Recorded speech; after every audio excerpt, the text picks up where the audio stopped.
Welcome back, everybody. Today, I'm going to teach you how to build no-code AI-powered apps for Google Workspace with AppSheet. This is a powerful way to create custom applications without writing a single line of code, perfect for automating workflows and enhancing productivity across your organization. First, open a web browser and head over to the AppSheet homepage at about.appsheet.com. Once you're there, you'll need to sign in with a Google account that has access to your Google Workspace data. Simply enter your credentials and click Sign In to get started. Now that you're logged in, it's time to start building. Click on Create or Start for free. Then select App to begin a new project. This launches the AppSheet editor where you'll build your entire application. The foundation of any AppSheet app is its data source. In the data section, click Add a data source, then choose either Google Sheets or Google Drive as your primary backend. This connection allows your app to read and write data directly to your spreadsheet, making updates instant and seamless. Next, you'll see a file picker where you can select an existing spreadsheet or create a new one to hold your app data.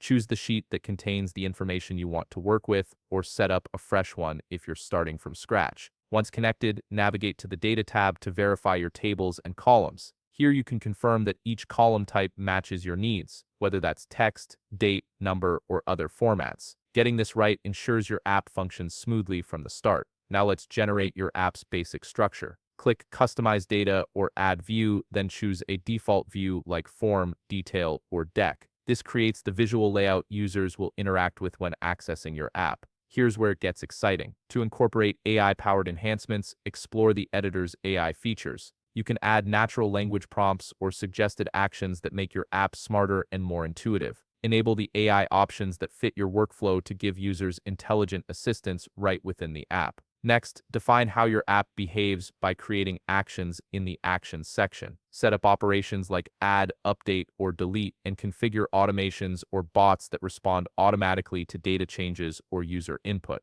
This is what transforms a simple data viewer into a dynamic business tool. Don't forget to configure user access and security. In the users or security settings, specify who can use the app and set appropriate data access controls. This ensures sensitive information stays protected within your organization. Before going live, use the AppSheet emulator to preview and test your app across different devices. Make adjustments to the UI, flows, and AI prompts based on what you discover during testing. Finally, when everything looks good, click Not Deployed or Deploy to publish your app. Share the app URL with your teammates or add users directly within your Google Workspace domain to give them instant access. If you found this video helpful, please leave a like and subscribe. Thanks for watching.